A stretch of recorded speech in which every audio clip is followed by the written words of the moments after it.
What's going on, everyone? Welcome back to another episode of the In Between the Numbers sports show and podcast. I'm your host, Daryl, and tonight we're going to be talking about not just any old head coach, but Lincoln Riley, and why I think that Lincoln Riley is a sheep in wolf's clothing. Now, let's jump right on into it.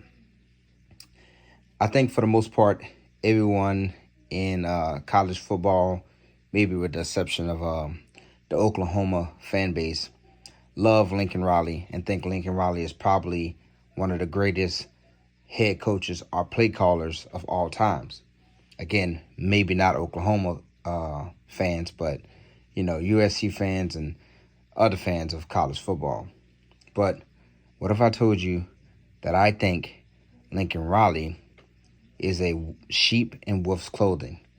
And here's why. Now, we all know, if we're big college football fans, we know who Lincoln Riley is, right? He was a quarterback himself, a walk-on at Texas Tech. He played in the air raid offense.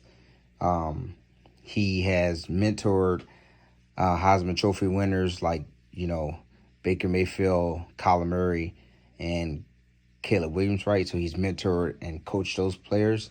And he's also worked with Jalen Hurts, right? And, while he's been a head coach, or while, he's been coaching, he's produced 28 draft picks, 5 first-rounders, and, he has a host of other, personal achievements, such as, he won the Bros Coaching Award in 2015 and the Big 12 Coach of the Year in 2018 and the AP Big 12 Coach of the Year in 2018. But for all of these honors, right, these personal honors, and for all of the times that he's coached and worked with very talented college quarterbacks, Lincoln Riley's, his overall record is 69-13, but his record in bowl games is 1-4, and his record in the college football playoffs is 0-3. He has not won one single playoff game, and he's only won 4 bowl games. And I know people are going to say, well, he's 69-13, but 69-13 hasn't gotten them very much of anything besides a few Heisman Trophy winners and, winning the Big 12 4 times. Even last year, his first year taking a job at USC, USC, the Pac-12, is a pretty much down conference, although they're getting better with the resurgence of teams like Oregon, Utah, and UCLA, and also them moving to the Big Ten. But it was his first year as the head coach of, the USC Trojans football program. And they started off the season really hot, 6-0. And then they fell to Utah, 43-42 in an October game. And then they went on to win the rest of their regular season games. And then they would also lose again to Utah in the Pac-12 championship, 42-24. So they lost even worse the second time around, in which they got knocked out of the college football playoffs. And then USC would go on to face Tulane in the Cotton Bowl, and then they also lost 46-45.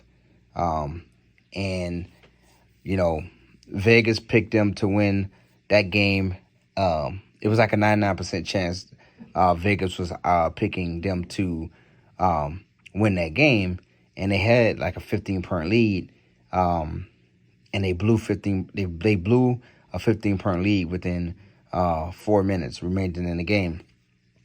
And this is one of my knocks on Lincoln Riley. For as good as he is with coaching offense, he does not recruit defensive players very well, and he cannot hire a defensive coordinator to develop and coach a defense to save his life. And quite frankly, I don't think Lincoln Riley even cares about defense. I think he has the arrogant mindset of, as long as my offense is good, as long as my offense is scoring a lot of points, we can beat most teams, and that's true in a conference like the Pac-12. But when you go up against a team like Utah, or hell, even Tulane, that has a decent defense, or your quarterback or your offense is off for one night, you're beatable. And with USC moving to the Big Ten, they're going to see a lot of more. They're going to see a lot of more competent defenses, right? You got the Michigans, you got the Ohio States, you got UCLA that's moving to the Big Ten, and a few other teams sprinkled in and around the Big Ten. That's going to be way more competition than anything USC has seen in the Pac-12 in the last few years. And I don't think he's just going to be able to go to the Big Ten and throw the ball all around the barn and expect his offense to, pull out a lot of those games, because he's going to have to find a defensive coordinator or start recruiting players, whether it's out of the transfer portal or high school, and them developing them into stud defensive players. Because if not, USC is going to be taking a couple of L's every year and not even making it to the college football playoffs. Also, every year that Lincoln Riley has been, since he's been in the Big 12, right, coaching Oklahoma, he's always had a embarrassing defeat, right? His teams always seem to get off to a very hot start. They blow out a lot of teams by, a lot of points, right? A lot of the games look like basketball scores, and it'd be that one team who you don't even expect to beat. I said Oklahoma, and then you turn on the TV and Oklahoma is losing, or they lost to this team. And it's the same way with USC, because like I said last year, they still do, and they had the best quarterback in all of college football, in Caleb Williams, and they lost to Utah twice, and then they lost to Tulane in a bowl game. And that's just another L for Lincoln Riley's record in bowl games, because, like I said, he's not very good in bowl games at all. He's only won one bowl game since he's been a head coach, and he has no college football playoff wins. And in a lot of those college football playoff games, he's been blown out tremendously, right? They go against teams, and they win against teams like not Ohio State. He went against teams such as LSU, Alabama, and he got blown out whenever they played Alabama in the college football semifinals. They lost 45-34, and although the score seemed like it was a lot closer, it wasn't. Alabama pretty much blew them out and eased off the gas, and that's why the score was 45-34. But in that game, it just seems like Alabama was just way too strong and way too big for Oklahoma, and the defense had significant issues trying to stop Alabama. And then in the college football semifinals versus LSU in 2019, LSU laid the lumber on them to the tune of 63-28. Yes, LSU put 63 points on Lincoln Riley-led team. And once again, it was quite embarrassing. Jalen Hurts was the quarterback of that team. And then in 2020, they lost the Cotton Bowl to Florida. They won the Cotton Bowl to Florida. They beat Florida 55-20 in the Cotton Bowl, and that is where Lincoln Riley got his first bowl win as a head coach, was versus Florida. in 2020. And obviously in 2021, the team didn't do so well because for some other reason, or what I don't know, is that they lost more games than they I'm assuming cared to lose, and it was also probably the COVID year, one of the COVID years in college football, and that probably had something to do with it. But Lincoln Riley then decides to, there's a lot of grumbling whether or not Oklahoma was going to join the SEC. And then eventually they announced that they was joining the SEC along with Texas and Lincoln Riley, which these were some of the rumors. Lincoln Riley decided to dodge the SEC smoke, and he went to the Pac-12. And, they were saying, it was for better recruits because he felt like he couldn't win any national championships with the recruits at Oklahoma. So he left. And then other people were saying that he just didn't want to compete in the SEC, but yet he goes to the Pac-12.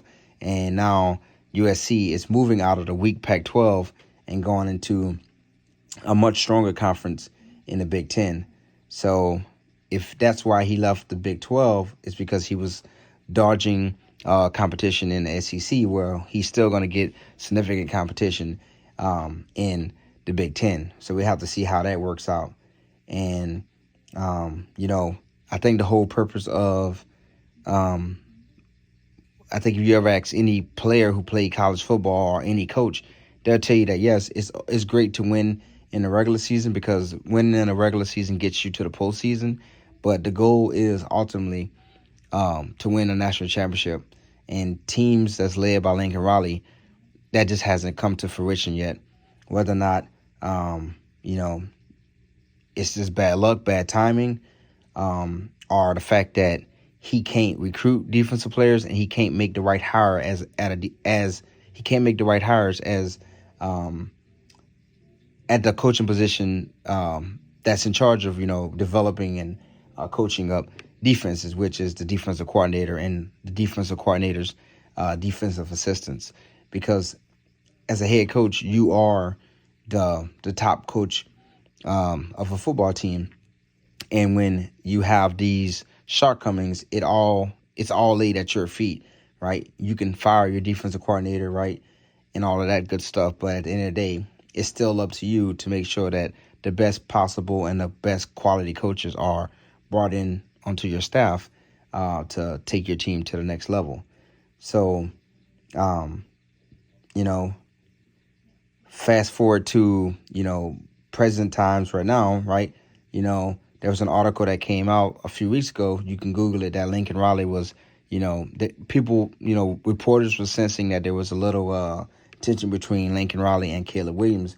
And I think it's because Lincoln Riley knows that this is possibly Caleb Williams' last year at USC in college football, and he's moving on to the pros. And Lincoln Riley may be feeling the pressure, knowing that he's coached great quarterbacks before, Heisman winners, and he doesn't have anything to show for it.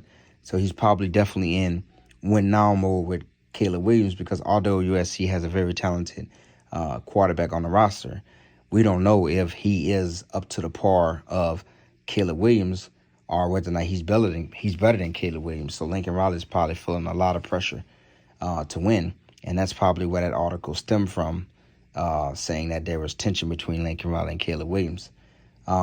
Also, Lincoln Riley embarrassed himself and embarrassed the USC sports program by suspending a reporter who was just a new guy on the beat and was just introducing himself by emailing different faculty members to let them know that he was the new reporter covering the team.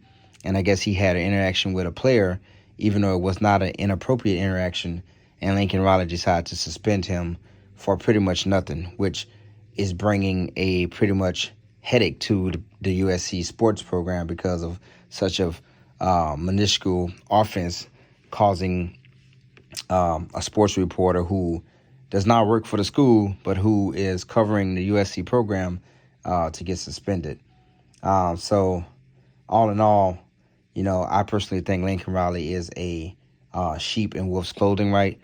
Certain people like Kirk Herbstreit and Joel Klatt and Colin Cowherd likes to, sing his praises and put him on a pedestal.